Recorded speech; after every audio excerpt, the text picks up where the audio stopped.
United in AI, we learn and lead, ensuring we always stay ahead. February 2022, Russia launched a full-scale invasion of Ukraine. To support the Ukrainian tech sector, the largest AI community in Ukraine, AI House, brought together global AI experts for a charitable education project, AI for Ukraine, lectures and workshops about the latest in AI and ML in exchange for donations to Ukrainian defenders. This time, AI House teams up with one of the most powerful Ukrainian AI ML tech companies, Roosh, for AI for Ukraine Season 2, to assist Ukrainian AI talents in expanding their network, equipping them with the most current and relevant knowledge in AI and ML, and raising funds to support Ukraine. Join AI for Ukraine Season 2. Harness the opportunity to learn, network, donate, and support Ukraine.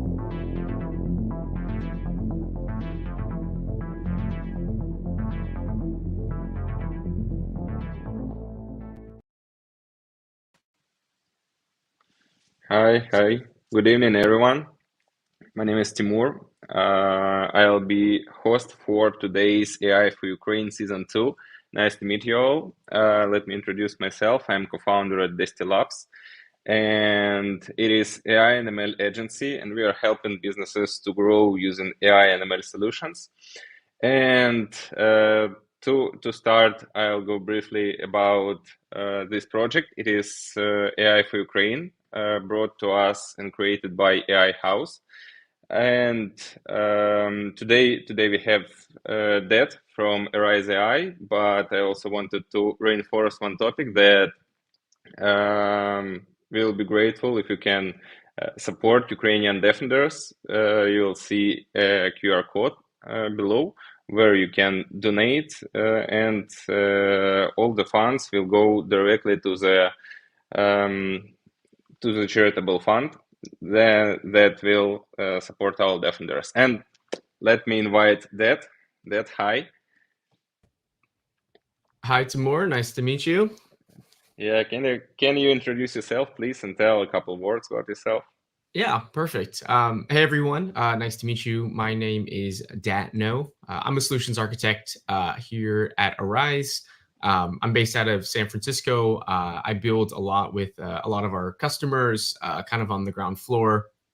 Those folks who are, productionizing large language models. So really excited here to educate today and talk a little bit about LLM observability and what that means, and really how are folks doing that in industry today. Yeah. I think it will be a great lecture. Can you tell us a little bit introduction? What is Arize AI? I know you'll tell more in further lecture, but maybe a couple words. Yeah, thanks, Timur. I think if I had to describe Arize AI, really what we do is ML and LLM observability.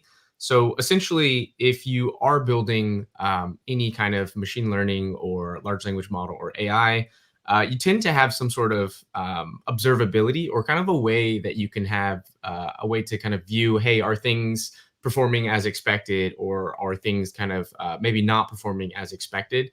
And really, we'll go into depth later, but really, that's kind of who we are.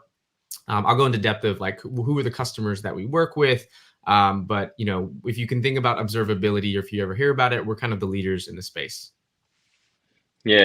I can see, because I worked a little bit with data engineering teams, and I know a little bit about data observability platforms, and yeah, I get it. And also, I'm curious, guys, where are you from and what are you doing? Share in comments where you listening us and what is your profession. And while you're writing, I also want to ask you a couple questions that like I wanted to ask what has recently surprised you the most in AI world, and maybe something I don't know interesting or something like that you expected more and it was not that good as it was. Something like Gemini AI, things like that. Yeah, that's a good question.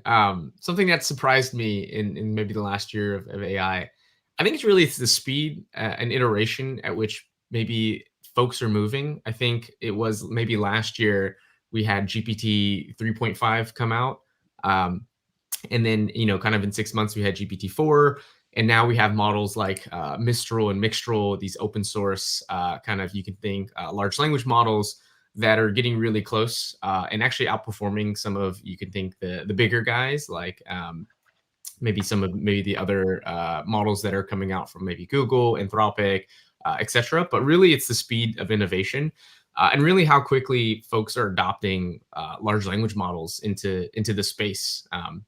So yeah, that would be kind of my take on the biggest surprises kind of coming out of last year is the speed of iteration. Yeah, I see. And just curious, how often do you use any AI solution just in your day-to-day activities? Because sometimes we create all this fancy stuff, but not using it really, really often. And what about you? Yeah, that's a good question. I tend to like to practice what I preach. I think I'm an avid user of GPT-4. I really love so OpenAI, obviously. If you've ever used Perplexity, big fan of Perplexity as well. Just Me too. sometimes when you have to understand things at maybe a deeper level and want to look at the sources or maybe have ideas of what to look at next. Big fan of Copilot and recently Sourcegraph Cody. So if you ever code, it's just really not like if you've ever been introduced to a new repo of code. I think one of the hardest parts is like, hey, what is all the work that's been done before me and what exists in this code? And it's really nice to just instead of having to like maybe follow through, all the functions, just to ask, an LLM, hey, does this code do this? And it'll go in and find the snippets of code and actually point you to, hey, this is what this code repo does. Yeah, I see. Nice to hear about it. And okay, and guys, please tell in comments if there is something interesting you want to ask or to share about your favorite models and what you use. And I think we can start our lecture and go to the slides. Awesome. Thanks, Giving the Timur. word to you. Awesome. So yeah, I'm going to kick us off with a little bit of context, and then we'll actually go into some real workflows and sort of some real use cases. But I think for most of the folks on the call, I think we all know like large language models have been pretty much the biggest thing in the last year, and so we're definitely going to cover like that whole world, and there's a lot to cover. So the first thing is like if you've ever heard of the word observability. I always thought it was like kind of a marketing word. I guess to an engineer or data scientist, what does it actually mean? The way I think about observability is it's kind of two parts. The first part is really monitoring, which is not really new or spectacular. It's been around for decades, but really the first part is let me know when something has gone wrong. So if you're building classic ML or you're building computer vision models or even large language models, you really want to know when something has kind of gone awry. And the second part, which is observability, this is where the real value kind of comes in. That's useful to people maybe like us who, we're in the data science world or, building these kind of systems is really once something has gone wrong, you really want to understand, okay, where exactly is it happening? Why is it happening? And how can I fix it in the future? And so that's really what observability means. And so next, I'm just going to talk about a little bit about who we are, just for context. We're Arize. We've been launched at a lot of companies. A lot of them you kind of heard of. And so, these are just an example of some of the logos. But, we can kind of dig into the tool chain. So a lot of today, we'll talk a little bit about really like the large language model stack. So just for context for people who may not be working with large language models, we might talk about like LLMs. What I mean by that is like the LLM engine. So people are familiar with OpenAI. Maybe you've heard of DALL-E, Palm 2, Anthropic, etc. We're also going to talk about AI memory, or you can think vector databases, which may store, documents in the form of embeddings. So when I say vector DB, just realize that I'm kind of referring to this. A lot of people will have orchestration. So a lot of people maybe have heard of Llama Index or LangChains, and they're really great frameworks to kind of start you off with. We are kind of noticing in kind of industry, a lot of people go towards more maybe custom orchestrations, but just realize that the whole gambit's kind of used here. And so lastly, there's the observability part. So just wanted to kind of walk through that. And so when you think about maybe the last year, we kind of noticed that, large language models in production use cases are growing. I think a lot of people do see the value here. And so everything from, external facing chatbots that help, people, shop or buy things. You can think internal tool or usage. So like, hey, you can think things like Copilot, or you can think Source Graph Cody to help you maybe code in your day to day. We just see kind of the list of use cases kind of growing, and so just realize that. And so for today, just really quickly, I want to give a quick kind of context on some of the things we'll be looking at today.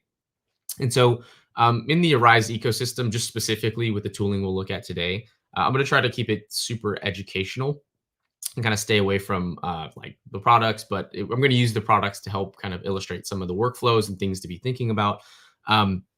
I will be leaving the folks here with an open source tool called Phoenix. And so that'll be pasted kind of in the chat, but you can use Phoenix today. So after kind of this, you can think lecture, you can actually do all the things that I've done kind of that I'm showing you.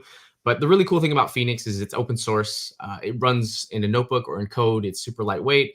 So if you are looking or thinking about building a large language model application or prototype, it's actually perfect for that. And then we'll go over some of the other goodies inside of it. And then so for some of the other parts of the workflows today, we'll be in Arize, which you can think of as a full observability platform. There's a little bit maybe richness and it goes a little bit deeper into like scale and monitoring. If we want to do some deeper A/B analysis or segmentation, also more custom kind of workflows. So just want to give you a heads up when I say Arize Phoenix, you'll have a link to that, and then Arize we'll be looking at today as well. Okay, so really quickly, what are the concerns, or what are the things that people are thinking about in terms of large language models when they're deploying them, and what are the things that can kind of go wrong? So foundationally today, we'll take a look at evaluation.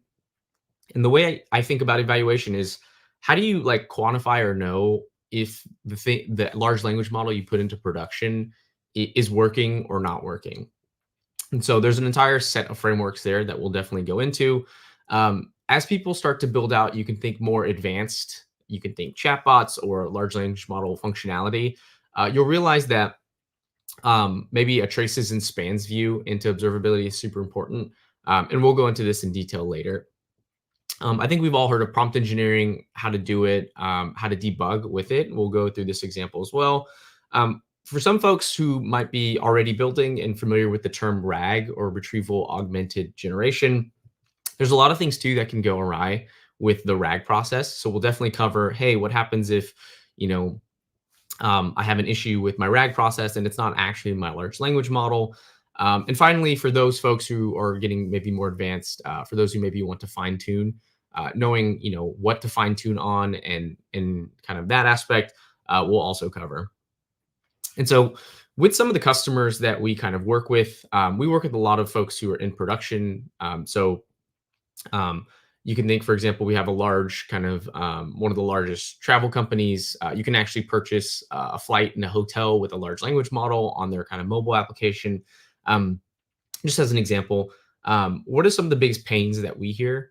And so one of the biggest pains really makes a lot of sense is, when is my model not producing an optimal generation, for instance? So Sometimes we call these hallucinations. Maybe they're not factual. Maybe they didn't produce the thing that we wanted, or maybe they pulled information from maybe somewhere we didn't want. So really, people want to know when do hallucinations happen, and exactly why. So we'll definitely cover this. Number two, which we'll cover into depth, is how do I evaluate my large language model in production? So there's a lot of thoughts around this one. We'll cover this one next in kind of detail. Number three is really around, like I said, RAG. So hey, it may not be because the large language model is underperforming. It might be, hey, the data we're injecting into the large language model isn't ideal. So knowing when this happens, super important. And of course, visibility and agents for those folks who are maybe working with, you can think more agentic or chain-like workflows. Having some sort of visibility in there is super important. And so I'm going to kick us off with number two. I think this is where most people should start. How to evaluate. So as you're building and prototyping, knowing how to evaluate is really going to help you know if you're moving in the right direction. And so there's kind of four kind of meta thoughts around evaluation. And so most people have heard of number two, which is user provided feedback. I think if you've ever used like ChatGPT, sometimes you'll get a thumbs up or a thumbs down. Really, this is signal from the user saying, hey, I enjoyed my experience or didn't enjoy my experience. And so most people are familiar with number two. And I think this is great. I think it's a really strong signal, but sometimes you may not want to expose, your large language model application to users first, and you might want some feedback kind of before then. Sometimes you might be getting feedback in areas that you might not be kind of wanting, meaning like, I wanted feedback here, but maybe users aren't interacting as much as I want. So it turns out a lot of people are doing number one. So number one is called a large LLM assisted eval. So turns out that large language models are actually really good at evaluating themselves, meaning you can actually take the prompt and response of a large language model and actually do a second call to the same LLM or another LLM and say, hey, do you think you answered this question in a really good way or in a bad way? So you're essentially kind of replacing a human with number two, using a large language model with number one. And so I'll go into detail here, but really I'm going to point really quickly for those folks who are doing LLM evals. I'm going to quickly plug Phoenix here. So Arize Phoenix is like I said, our open source tooling. And so don't reinvent the wheel here. If you are doing evals, the way evals kind of work is really, you can think, let's say you want to do an evaluation, and the evaluation can be very dependent. Maybe it's hallucinations you're trying to evaluate. The way evals really work is essentially you're just asking the LLM to grade, a prompt in response, for example, or the context. So this is an example of the prompt template being used in our kind of generic hallucination eval. But essentially what it says is like, hey, given this kind of task or query and kind of the reference text coming from our vector DB, you can think the chunks or hey, here's the question that the customer asked. Here's some relevant information, and here's how the LLM responded. Based on the above, was the response, a hallucination, or was it factual?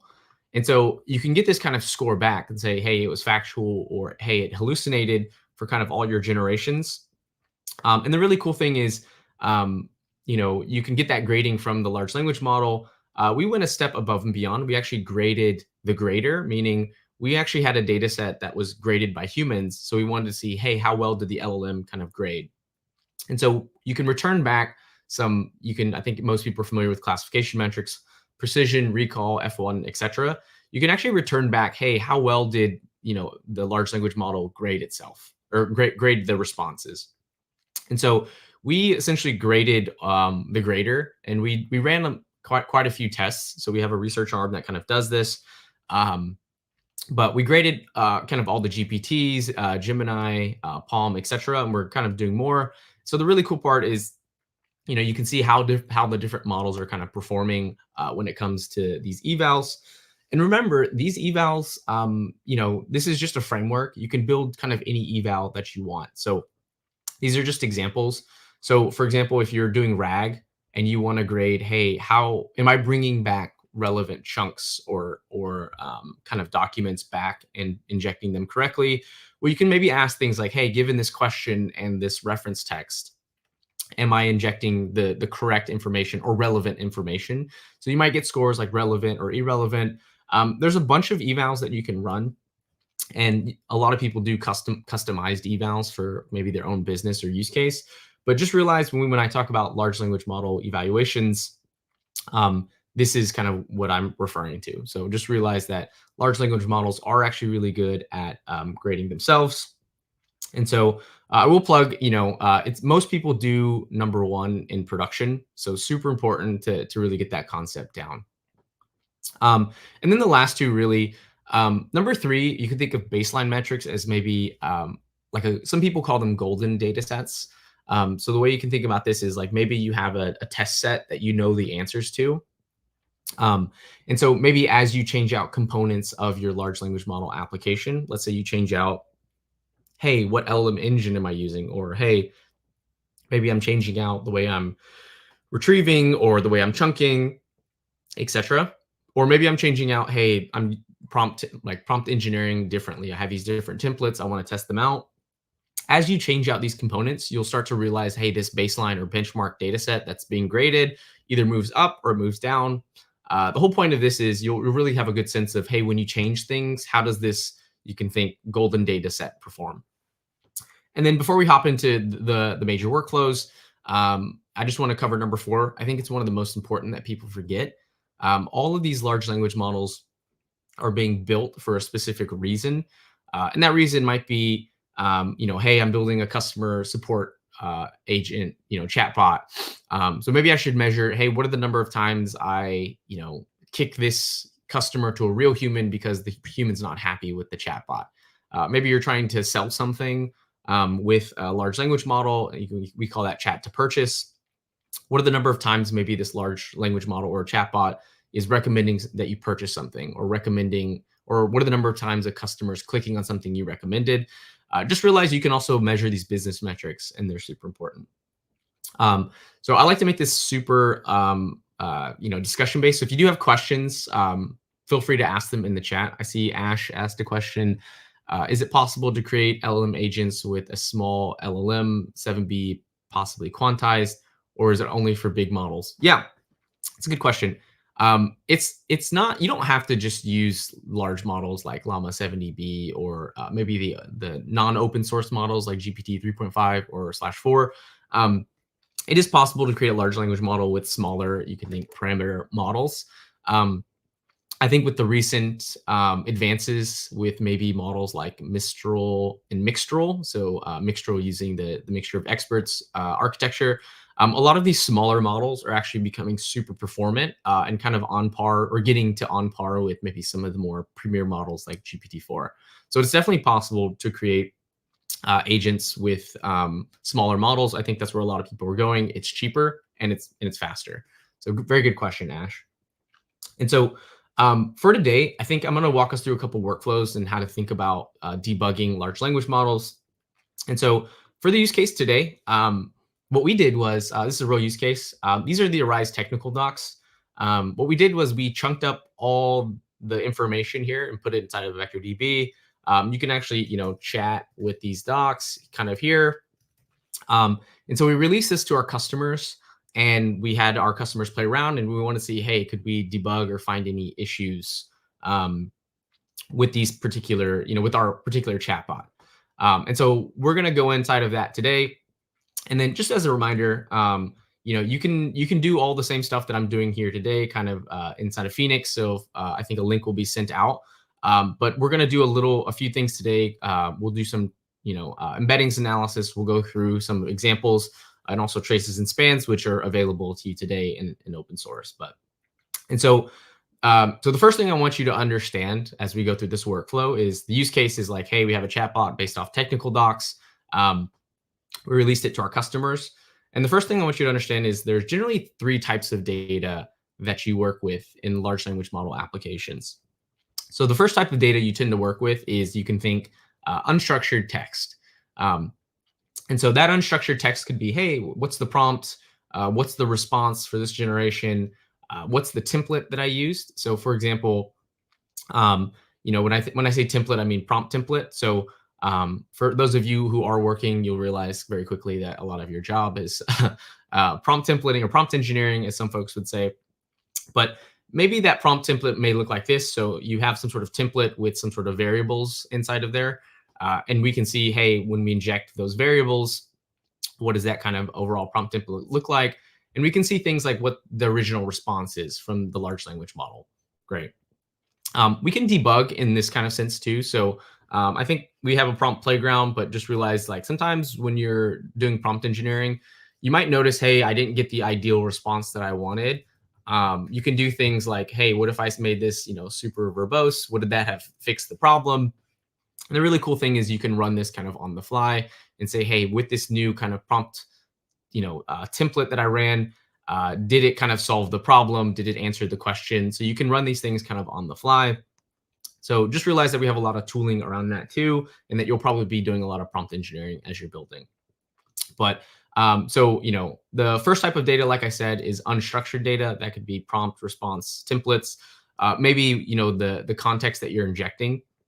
So, hey, what's the relevant information that you're doing from your RAG? So that's modal one, the first modal of data. The second modal of data that you'll really be working with is the tabular data associated with it. I think a lot of people forget about this, but it might be like, hey, who's the person who's the customer who's interacting with my RAG chatbot? What topic are they talking about? What time of day, etc. You might also have other metadata, like, hey, if I'm using, OpenAI, what's the latency on this? What's the number of tokens? Insert any kind of data that's relevant. And I'll show you later why this is super important. And really, the last type of modal or data that you'll work with are embeddings. So for folks who don't work with embeddings today or large language models, you can think of embeddings as representations. Let me go to this slide real quick.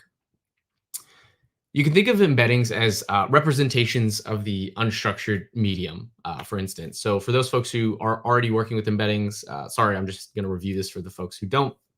But embeddings are vector representations or math representations of unstructured text. It's essentially, how does the model understand semantic meaning? For large language models, it might be for those working in computer vision. How do computer vision models understand what they're looking at? It's basically the math representation of insert, the medium. And so they're vector representations. And generally, you can think of the embedding space as like, so embeddings are very highly dimensional. You can think, eta 2 is like 1536 dimensions. And so they're highly dimensional, but in those dimensions, there's a topology or kind of a shape. And generally, things that, I guess in large language models, things that mean the same thing or are semantically similar tend to be similar in the embedding space as well. And so there's a lot of measures that we can use with embeddings. We can measure embeddings. They're like a quantitative version of, you can think, non-quantitative things maybe. And so what we kind of did here is here at Arize, you can also do this in Phoenix, so you have access to this. You can actually take your embeddings and project them into a space that maybe is more understandable. So I'm going to make this easier to see really quickly. Make this a little lighter and make this a little darker. And so the embedding space is super important in the large language model space. Why? Because it helps you understand this semantic understanding of what you're working with. So for example, like I said, the use case is, hey, folks can interact with this chatbot. We can actually monitor and observe, like in this case, we're looking at a RAG eval. So remember, we talked about a large language model evaluation. We can actually track that over time. And we see that we have kind of a little dip right here. I really want to understand what's causing this dip with my RAG eval. And the RAG eval is really saying like, hey, you're not bringing back relevant chunks.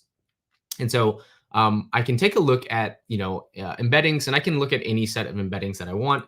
In this case, the embeddings that I'm looking at, so the ones here in purple represent what is everything that I know. This is my knowledge base. This is everything inside of my vector DB. So if I look at some of these points, it might be like, this is a piece of information that I know is a piece of context from my technical docs. And so I should have probably thousands of these kind of pieces of information.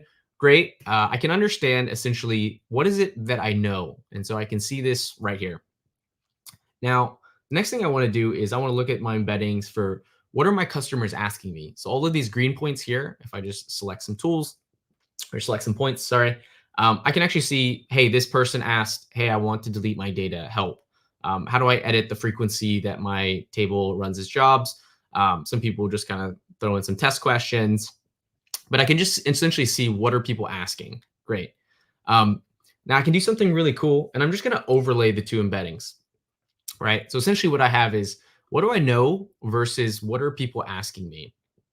And so the idea here is, do I see any anomalies that maybe explain this kind of dip here?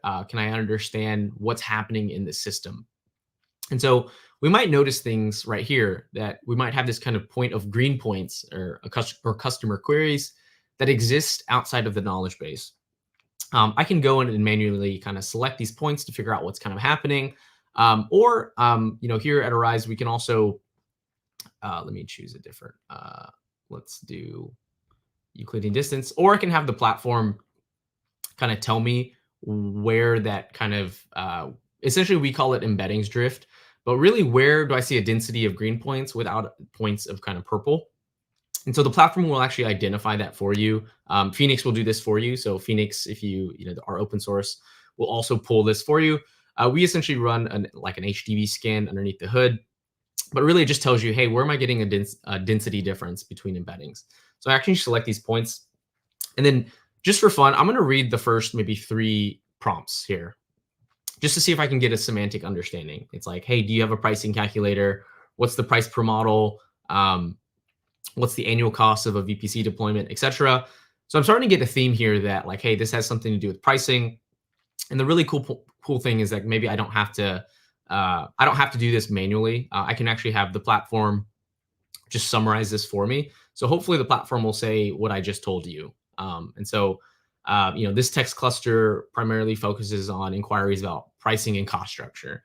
So now I have an idea of the topic that's kind of being asked, or this kind of influx of new user behavior. And now things start to make a lot of sense to me, the data scientist who built this. And so remember how I said these are the Arize kind of technical docs, and all those kind of purple points represent the technical knowledge that I have. Well, it turns out my customers have been asking me, pricing questions. And it turns out we don't actually store our pricing information in our technical docs. All that information exists in our website. And so now things start to make a lot of sense. I kind of understand why this kind of dip is happening right here. It's because my customers started asking me a brand new topic. Their behavior changed. And I realized that I don't have the necessary information in my knowledge base to answer that question. So it's a very simple fix from here on out. What I can do is I can go grab that pricing information from my website and add that to my vector database, or you can think AI memory, however you want to call it. And now these questions that my customers are asking me about, pricing, now my chatbot can kind of answer it. And so that was an example of the first workflow. We'll definitely get into more advanced topics, but feel free to ask questions in the chat. I see another question here from V. I want to understand when to use orchestration tools for large language models when there are simply custom GPT, and I can just use that without writing a line of code. Can you explain this, please? That's a really good question. And the question is really, when should I maybe, when you say orchestration tool, I'm assuming you mean like maybe prompt engineering, or maybe things like orchestration like LangChain or maybe Llama Index. And that's a good question. I think when you think about when should you use maybe orchestration tools versus like a custom GPT, that's a good question. I think I would go with the path of least resistance. So if you find like a custom GPT out of the box or from the store that just works, that's a lot less effort than maybe having to build your own custom framework for whatever. So I wouldn't necessarily think the first step is building, maybe out of the frameworks or maybe custom. some sort of like RAG use case. I don't think you have to build it to solve your use case. It depends what your use case is. But if you can find something out of the box to solve your problem, I would definitely go that route. However, when you think about maybe all the use cases or possible use cases, we're still in the very early days of large language models. So there may be a chance that the custom GPT that you're looking for doesn't exist. And so somebody has to go out and maybe build it and fine tune, et cetera, to solve that use case. A lot of folks maybe in industry too can't use, you can think other people's work, or they don't want the risk of like, hey, if this changes on me. So a lot of people will build on their own, but it's a very good question, V. I think if you're building something on your own and you have a custom GPT that solves your problem, great. Just realize that, it's super easy to get there, but maybe harder to customize or build off of, or maybe there's a risk in, using someone else's tech. So just as a heads up, something to think about, but it's a really good point. I think you can use a custom GPT out of the box, or build your own if that's something you need. Ash, is it possible to work in Arize with very sensitive private data that can't be sent, for example, to OpenAI? It's a really good question. So the answer is yes. If you want to use your own model, it doesn't have to be OpenAI, for example. Even Phoenix. So if you're using Arize or Phoenix, so Phoenix sits inside of your own code. So no worries there. None of that data ever leaves your own system. Arize specifically, the platform. Also, we're not just OpenAI. You can use the Azure OpenAI, Vertex, Bedrock, etc. But the idea here is that you can use Phoenix kind of locally, and it doesn't require OpenAI or anything else. We're kind of agnostic to the large language model being used. And so, but also if you think about Arize, the more enterprise platform, you can definitely use Arize, which is a SaaS-based product, or we also, deploy inside your own VPC if you're in the enterprise. But if you're building and rapid prototyping and want to start with this, Phoenix just sits inside of wherever you're working. Doesn't have to be OpenAI. It's a good question. Okay, moving forward. So I think in the example before, we just used one modal to figure out kind of one issue, which is, hey, my customers' behaviors change. I don't have the data in my RAG. Turns out the real world is way more complex than just like using one modal. Turns out, let's combine modals and see, for example, if we want to find deeper patterns in our data or debug large language models maybe a little bit more deeply, how can we do that? So we looked at the embeddings data, but remember how I talked about tabular data?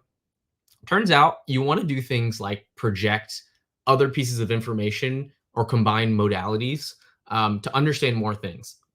So it turns out I can actually project any data, any tabular data I want on my embeddings. So let's say I want to say, hey, what are my most expensive kind of generations being done? I can actually project all that cost information onto the embedding space. Let's say I want to understand, let's say we did that that large language model eval, so the LLM eval. I can look at the things like understand, if I essentially asked, OpenAI or, Vertex or Palm, whatever, hey, grade my kind of generations. Wherever you thought I brought back a relevant chunk, I want you to grade it as kind of green or relevant. If you thought I didn't bring back a relevant chunk, kind of grade it as blue. So I can project any data that I want onto the embedding space. And so essentially, it kind of tells me, hey, obviously I messed up in the pricing kind of cluster. That kind of makes sense. I don't have the necessary information for there, but it looks like it looks like I kind of missed in kind of some other places too. And so not only did I mess up in the pricing, I also, might be missing kind of in other places. And so I might take a look at maybe some other places that I'm missing or not bringing back the right kind of chunks. And so maybe it's something that these points share semantically. So they might be very similar in a semantic way, or maybe it's something that they share in a tabular perspective. So you might notice, hey, turns out my large language model doesn't do very well with a certain topic or a certain type of customer, or whenever the transcript is longer than X, Y, or X length. The reality of it is you'll have your own tabular data or metadata associated. And your whole goal here is to figure out what are these kind of patterns that I can understand in you can think my population of generations. You're really trying to figure out which segments are not maybe performing super well. And so again, you can project any information kind of on the embedding space. So realizing combining modalities is something super important that most people really care about.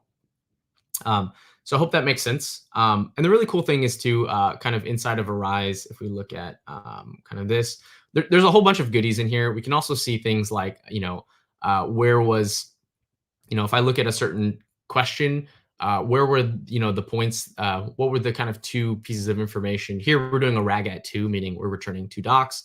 Where did I get those documents from? What was the thing that was semantically the most similar? So you can kind of see where it's kind of pulling from. So that's an example. There's a bunch else here. We won't go into depth, but you can repiece together kind of conversations. You can take a look at and build your own kind of dashboards. A lot of the workflows will just differ depending on what you're working with. But the last thing I want to cover before we kind of close, feel free to ask your questions in the chat. This is a kind of a very simple application view into large language models. And, while it is complex, realize that it gets even more complex. And what I mean by that is when you start thinking about agents or chains, what you can really think about is if you've ever seen maybe a router or kind of a conversational map, actually large language models or chatbots have access to maybe more advanced things. These advanced things could be, hey, maybe I need to call and look at some sort of, I do need to do an internal call to a database and understand what's in that database before I answer, this customer's question. Because the customer asked, hey, how many credits do I have in my account, for example. These chatbots will and do have access to more tooling. So essentially tools, internal API calls. Maybe you're doing an embedding. So you need to, hey, I need to go grab an embedding so that I can do a RAG semantic search. So that you can do a retrieve. Maybe you're doing a re-rank after that. There's just a lot of building blocks that these you can think agents or chatbots are kind of gaining. And so you can think about the complexity if you start chaining together, in this conversation, because the output of one thing might be the input of another. And so a small deviation in the beginning might mean a big deviation kind of at the end. And so the idea here is that, we might want views like this. And so this is a traces and spans view. Essentially what it is imagine you had kind of a conversation that, that was kind of more advanced than just a one back and forth.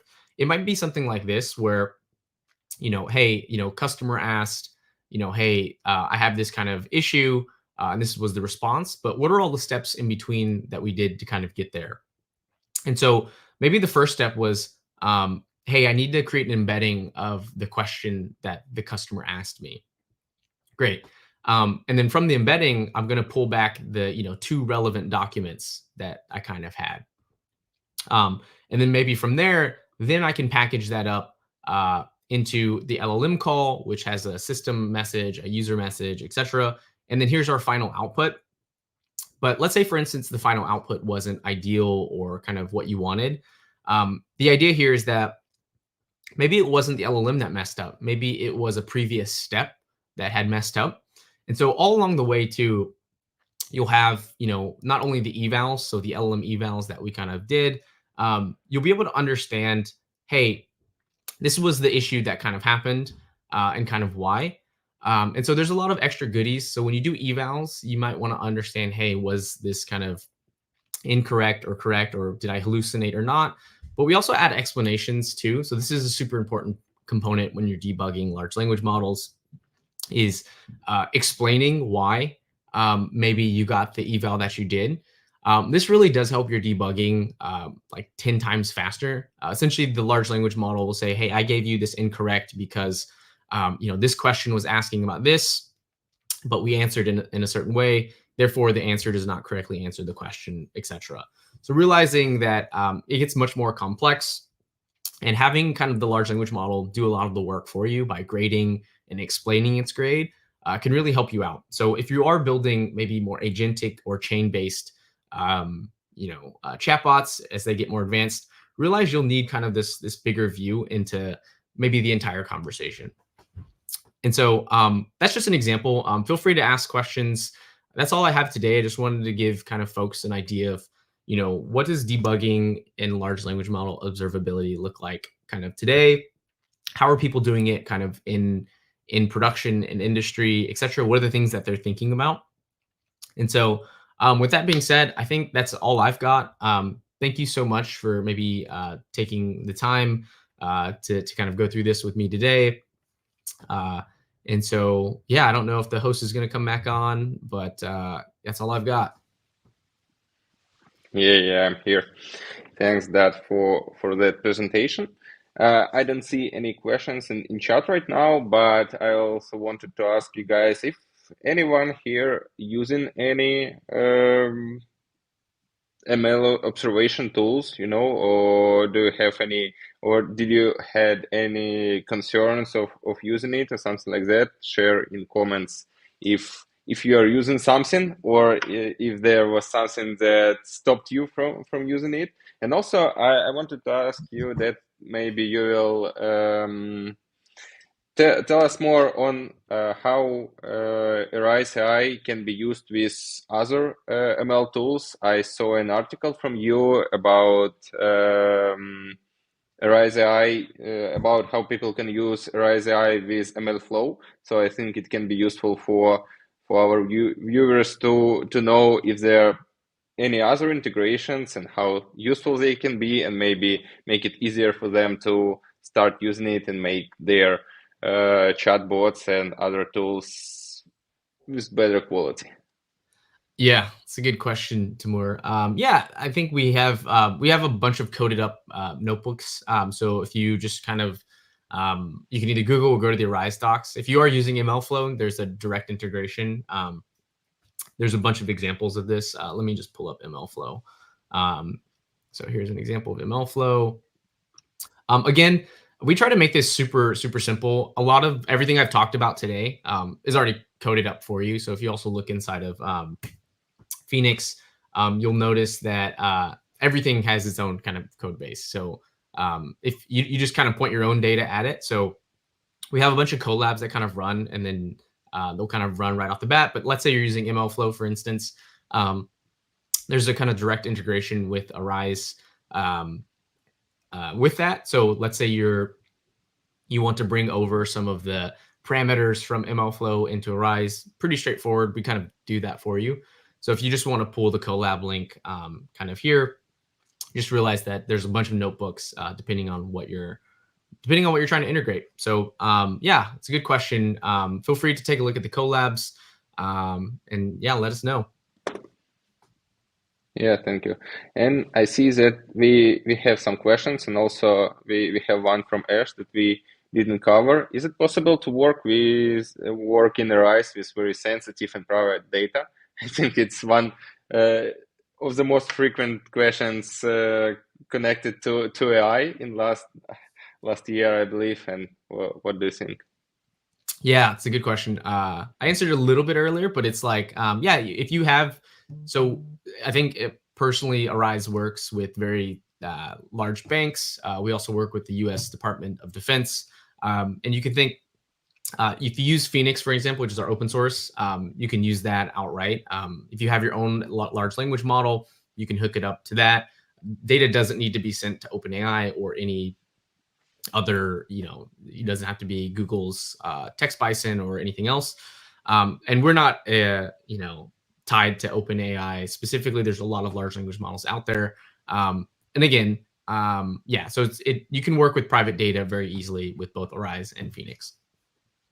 And okay. I think we had another question from GP Jetty. Yeah. Greetings. Yeah. How are these LLM evaluation tools more special than just automated QA with extra steps? It's a good question. I think with automated QA, I'm not sure what you mean by automated QA. Some people do QA with humans. Some people do automated QA with maybe heuristics or maybe a code set. I think because the solution space has gotten so much bigger, meaning I can ask a large language model pretty much anything, right? Even though I may have only built it for X, Y, or Z, humans will just ask, people will test the bounds of your large language model. So you need something that can reason, right? And so the new building block of this last year was large language models, and large language models can reason. And I think that's the difference, because when you think about automated QA, either it's a human that can reason that's doing the QA, or if you have heuristics, which is a coded set of rules. The coded set of rules, either you have to think of all the possibilities of what might happen, which is impossible, or you will just have to keep updating, and you might kind of miss your unknown unknowns. But why are LLM evals so popular, and why are most people doing them? Because now that we have a reasoning engine like large language models to perform tasks, in order to evaluate those tasks, you need something that can reason. That's either a human or maybe a large language model. And there's a lot of research out there of why large language models are very good at evaluating themselves. It doesn't even have to be a different large language model. You could use 3.5 to evaluate 3.5. It kind of goes along with the ideas of maybe chain of thought. As a large language model maybe talks through the problem, it kind of reasons and gets better. And so I hope that makes sense. And we have another one. It's from Anton. Oh, that's a good question. Is it possible to rent GPU for training at Arize? How can I integrate my GPU to draw dashboard? So unfortunately, we're not a GPU provider. I think I'm not sure what your normal cloud provider is, or I know there is a shortage of GPUs. So sorry for that. We're not a GPU provider. And the second, how can I integrate my GPU to draw dashboard? I don't really know what that last part means, draw dashboard, but maybe if you want to clarify in the comment section, maybe we can go through that one in detail. And if Anton writes in more details about his question, I also have a couple ones, more overall questions. But yeah, I think we already got one from Vyacheslav, so let's go from his question. So can these observation tools also produce many hallucinations, especially in context of big data? Yeah, it's a good question. That's actually a really great question, V. How reliable are they? And so there's always that possibility, right? And maybe I can show an example of why they are really good. And the answer to your question is absolutely, that is possible. The evals could be really bad. I recently gave a talk about summarization in depth. And I can just distill down your question to one slide. So the answer is, it's completely possible that the evaluation LLM call could hallucinate. But here's maybe why they're more reliable than you think. So yes, you could have a human just go through every single generation you've ever done and say, hey, is that good or bad? But think about scalability there. Humans are really expensive, whereas LLM calls are not. So the way I had we gave this summarization talk, and the way you can think about it is this. So V, if I asked you to summarize the book War and Peace, which is this massive set, it's a massive book. If I asked you to generate a good summary, and you're thinking about cognitive loads, which one's harder cognitively and which one's easier, versus if I gave you a summary of War and Peace, right, and just simply asked you, is that a good summary or a bad summary? Which one's easier on you cognitively?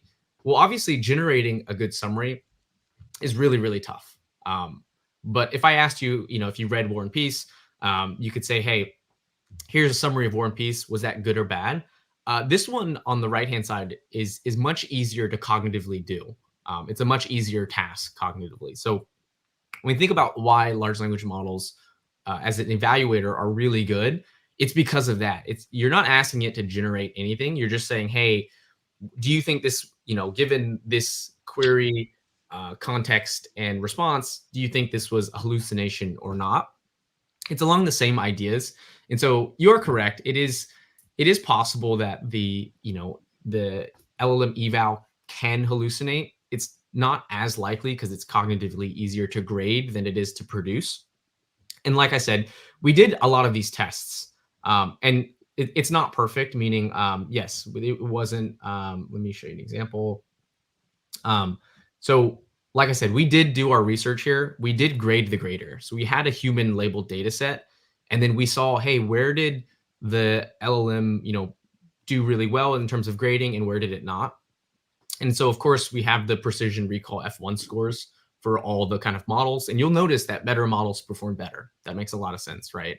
So really good question. Can these blah, blah, blah. Okay, yeah. So really good question, V. I think that answers it in terms of cognitive load. You can think cognitive load, chain of thought, and we also did our own research here. So our research team is constantly putting out stuff. So, but really great question. I really like that one. Thanks, very convenient. Okay, go ahead, Timur. I'll let you read this one out. Yeah. Ash has also a question. It's more, I would say, product oriented. When creating a startup or project focused on LLMs, what pipeline would be good or complex enough as unique selling point that is hard to replicate by competitors? What do you think? Yeah, that's a good and tough question. I think we've seen. That's a really good question. I don't know if you watched like OpenAI Dev Day, but that one kind of shook up a lot of of the startup world. I have my own opinion on this, so take it with a grain of salt. But I really do think there's like a lot, like there's thousands of billion-dollar companies on the ground today. People just have to go and pick them up. I definitely think there's way more problems than people to solve them. So the first thing is like I would think there's like the idea of that like there's abundance. It's not scarce. The next thing I would say, if it's easy for you to do, it's easy for other people to do. So if you're building something that takes a lot of work and it kind of can be boring, but also tough. If it's hard for you, it's probably hard for other people as well.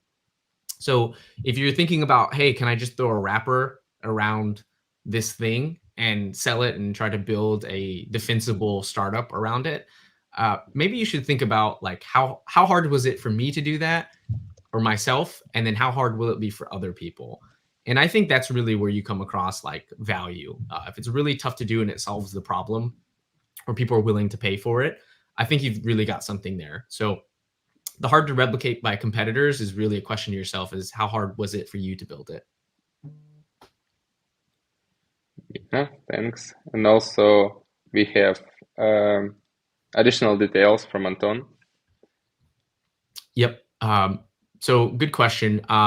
So if you use like, let's say Azure OpenAI, or any other Azure large language model, you want to track the inputs and outputs from the model to draw an embeddings chart. How can I integrate it? We have examples of that, but essentially if you have the outputs and inputs, prompt responses, etc., and then you also have embeddings. So Azure, I'm sure, has their embeddings model. I forgot what it's called, but that's all you really need is the inputs and outputs and the embeddings. And then you can just use the notebooks, the Colab notebooks that exist there, and just put your data in there. So there's no need to, you can just copy and paste a lot of that code, Anton. But I would, if you want to integrate it, like I said, Phoenix runs in a notebook. You can run that today, and there's a bunch of coded examples for you. Yeah, thanks. And we have another one from GPJD. So how much value do you think the LLM generated search through documentation feature provides against just using keyword search algorithm versus the resources it used up to be implemented? Ooh, that's a good question. How much value do you think the large language model generated search through documentation feature provides against just using keyword search? I think you're starting to see this. Like, I think if I'm understanding the question correctly, I think it's like, why use a LLM to find your pertinent information versus maybe like a standard search engine. I think you can really start to see it also. Yeah, I don't know if that's what you think too, Timur, but it's definitely changed the way I've worked. Like, I don't use Google search as much as I used to. I think the reality is like information is just, there's so much of it that I'm just trying to find my answer, right? And this is why I think user statistics on Perplexity are so good. I think I'm just trying to find the answer, and I don't want to have to filter through the rest. So when you think about why even Google's moving towards this large language model uh, kind of interface like Perplexity, along with a search index, you could think it's because you're essentially doing RAG on the internet, right? Hey, find me this, and then you're doing RAG on the internet. I think there's a lot of value there. I think you can just look at capital outflow, and you think about the base problems. It's like there's so much information. I just want my answer. Sometimes, I'm doing a search and it's like it's so custom. It's like, hey, I have this bug in my code. Here's my code. Here's my bug. Just fix it for me. Versus, I think in the past we all went to Stack Overflow, right? And it was like, hey, I have to figure out cognitively this myself. My entire workflow has changed as well. I don't know if yours has too, Timur, but yeah, I feel like my coding has gotten weaker because I can just offload a lot of the cognitive work. But it's a really good question, GP Jetty. Yeah, I also agree on that one. And also latest investments in Perplexity shows that a lot of people shares the same thought about it. We have too much information right now. And I remember some people said a couple years ago that we have that much that solutions that will let us to focus on some specific things, to not spread our focus around all this information we have will be very, very valuable. And it is specifically what we see right now with all that AI boom. Yeah, I think we have another one. Okay.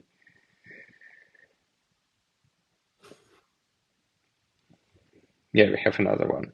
And can you share a personal experience, a project where you encountered significant ethical challenges related to LLM, and how did you address them? Oh, that's a good one.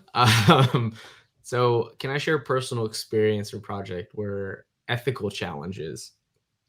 I think that's a really tough one. I think for the most part with large language models, ethical challenges. I think there's a lot of ethical challenges actually in this space. There's things like copyright. Is the code that I generate my code? Can I use it? Is it, is it? I think the answer to that one is yes. I think the space is so new that I think the ethics are actually changing too. Like those haven't solidified at all. It's so early days that it's hard to define what's ethical and not ethical. We might get to that one philosophical, like, are AI real entities and do they own their own like proprietary information, etc. Yeah, I think it's some things is like if I create like, I think the most ethical thing is like, I thought about, I recently got married. And so I was like, hey, do I write my own wedding vows or do I have an AI help me out? And so I think to me, it's like, there's some certain things that I just really like that just come from the heart. And there's certain things that I like to just come from AI. And I think I did my own wedding vows, but that was maybe the most ethical. I was really like on the fence because AI is so beautiful and it helps you maybe build a framework or kind of something to build off of, and that you can make it kind of yours to help you get started. But yeah, I think for me ethically, I was like, I can't do that to my wife. I gotta write my own vows. So Yeah, interesting. And I also wanted to ask, like, based on your experience, tools like Arize AI, most of the time now, how to say, like, is it a tool that only enterprises use it, or it is also something that startups starting to use it from the beginning, because it is both important for both of them to give high quality product. But what do you think about Arize AI? Is it something that startups should consider at the very beginning? Or it is something that we can postpone for some moment when we'll grow and get some traction and only then implement it? it's a good question. No, we work with a lot of startups actually. So there's a couple places that you can start. So Arize Phoenix, like I said, you can startups use this a lot. Even people developing, it's open source, it's free. Even the Arize platform, what we looked at today, there's a Arize free as well. So you can actually sign up for a free account. The only difference is between that and maybe a larger customer is just like the number of generations you can send in, and some other small things. But for the most part, you can use it today. If you are a startup, please, and you are building a large language model space, feel free to use Phoenix or Arize free.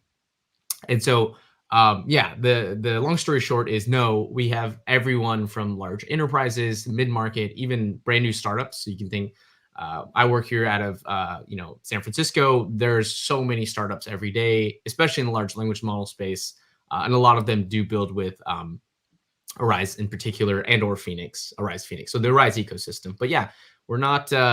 We work with all types of folks. Not just it's not just an enterprise, because you can think essentially all the enterprise large language model teams are essentially startups trying to build maybe a new application. So definitely not just large enterprises.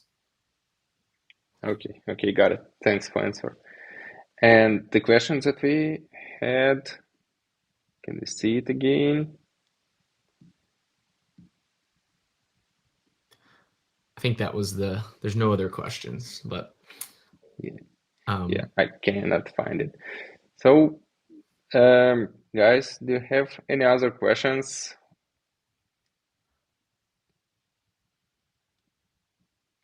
Okay.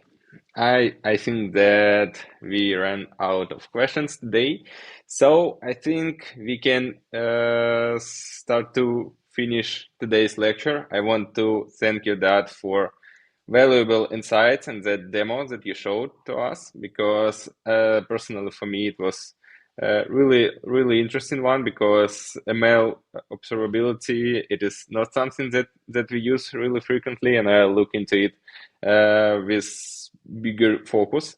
And thanks again for AI House that organized all that AI for Ukraine season 2. Huge thanks for all you guys that joined us today and wrote all the questions and was with us. And also see you in the next lectures, and thanks everyone. Remember to donate to the reactive post if you have possibility to do it, and have a nice rest of the day. Awesome. Thank you so much. Cheers. Thanks. Bye.